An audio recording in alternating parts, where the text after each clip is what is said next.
The reality seems much less idyllic. The Center for Food Safety in Washington, D.C., published a study on farmers sued by Monsanto for having not respected its seed patents. It found at least 100 lawsuits and many bankruptcies. Among the victims, Troy Rush, an Indiana farmer.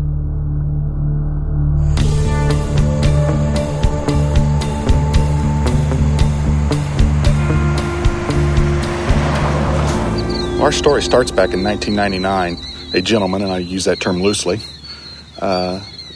showed up at my mother and father's farm, and he claimed to be a private investigator hired by Monsanto. And he was out investigating farmers saving their own seed,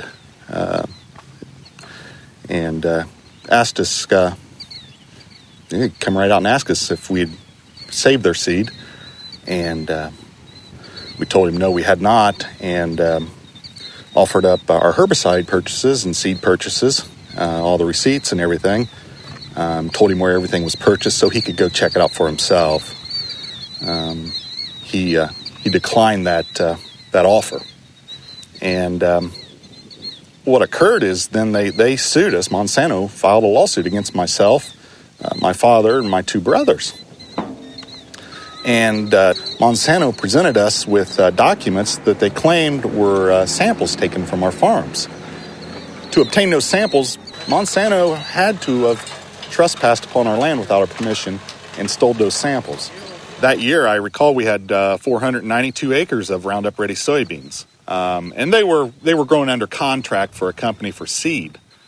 And the contract was very specific. It spelled out the specific fields, so it wasn't a problem in isolating those fields. Everybody knew it. And why did you settle out of court with Monsanto?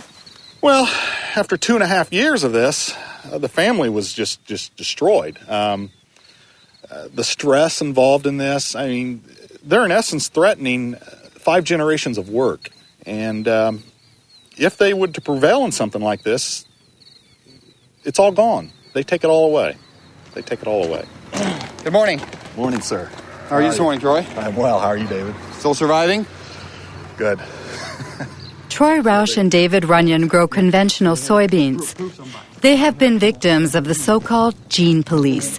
Created by Monsanto to enforce its law in the fields, the gene police sow fear in rural America, where farmers denounce the totalitarian methods used in a GMO-dominated world. I have some pictures here for you, Troy, I'd like you to look at. Okay. Here's what I have done, Troy, to help prevent re-entry on my farm of anyone coming onto my farm. It was in July of 2003. And they came, it was the latter part of July, they came to my house. It was like 7 p.m. Who came? Monsanto employees. And they presented me a business card. And they asked me a few questions about the kind of soybeans I plant, the kind of corn I plant, where I market my crops. And so I said, okay, that's the end of the conversation. Yeah, patents have changed. They've changed everything. It revolves with a relationship of trust with neighbors. That is gone. Myself, I probably only have 2 farmers that I talk to that are close to me. Are they really afraid, the farmers? Of course they're afraid. You can't defend yourself against these people. They've created a little industry that serves no other purpose than to wreck farmers' lives. Of course they're afraid. Does it mean that you're afraid, for instance, that the neighbor can snitch on you? Yes. Yes? Yeah. Yes. All you have to do is Dial 1-800. dial 1-800 Monsanto. Or no, I'm sorry, 1-800 Roundup. I remember encouraging farmers to call this toll-free number and turn their neighbor in. And why does Monsanto do that? Well, the reason they do it is control. Seeds? Yeah. They want to control the seed. They want to own life. I mean, this is the building blocks of food we're talking about. They are in the process of owning food. All food. Between 1995 and 2005, Monsanto acquired over 50 seed companies throughout the world. These companies produce corn, cotton, wheat, and soybean, and also seeds for tomatoes, potatoes, and sorghum. Everywhere, people worry about Monsanto's monopoly, which in the long term threatens to wipe out all non-transgenic varieties. Monsanto doesn't agree and speaks only about the benefits of biotechnology, especially in developing countries like India. Our products provide significant economic benefits to both large and small growers. In many cases, farmers are able to grow higher quality and better yielding crops.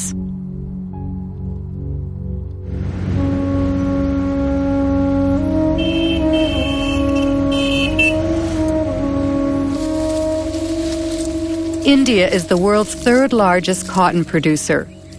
In 1999, Monsanto acquired Mahiko, the country's leading seed company.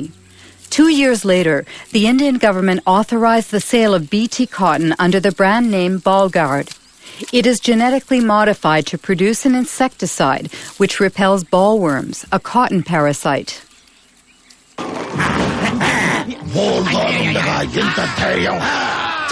బోల్గార్డ్తో రాత్రి పగలు రక్షణ చూసారా Bollgard శక్తి యొక్క వాగ్దానం spray తక్కువ లాభం ఎక్కువ Bollgard ప్రతి విత్తనాలు కాయదులుచు పురుగులతో పోరాడే శక్తి.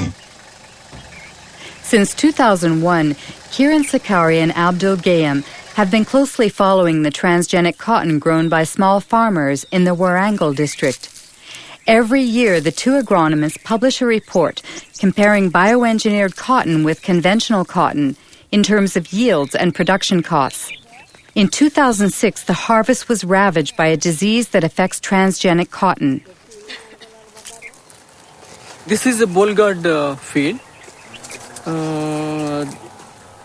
We can see some of the rhizoctonia affected plants. You see, if you remove the bark of a healthy plant, it won't be like this, like threads. See, it's a classic example of rhizoctonia infestation. The farmers, they have never seen that. And when we were doing our study from 2001, we have noted this disease on very few samples in the BT cotton only. And as the time passed, the spread was seen more and more in the BT fields as well as some non-BT fields also. But I personally feel that there may be some interaction, undesirable interaction between the host plant where the gene was introduced and the gene which is carrying the BT. And that has introduced the weakness in the plant not to resist this rhizoctonia. I have seen the website of the Monsanto. BT cotton reduces 78% of the pesticide reduction and pesticide consumption, and it gives you 30% better yields. But it's an utter flop. After 90 days, invariably you have to spray for bollworms, even on BT cotton. How do you explain that so many farmers are buying BT seeds? See, presently the option is is getting narrower and narrower to the farmer. During the current season, even farmer wanted to go for non-BT. There was no non-BT hybrid seed available in the market.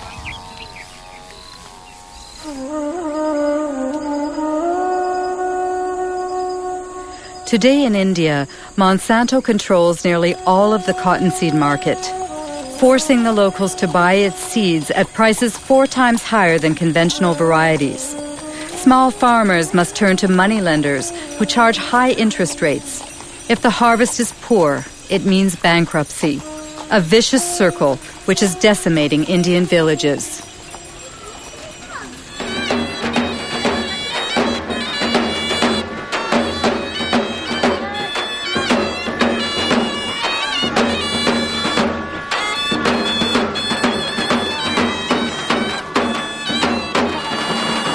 आज जे आपल्या इथं आत्महत्या झाली ती कशामुळे झाली?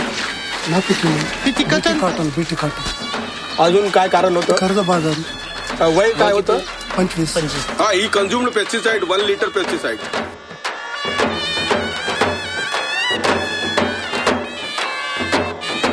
पहिलं suicide आहे का? नाही. जगात किती झाली?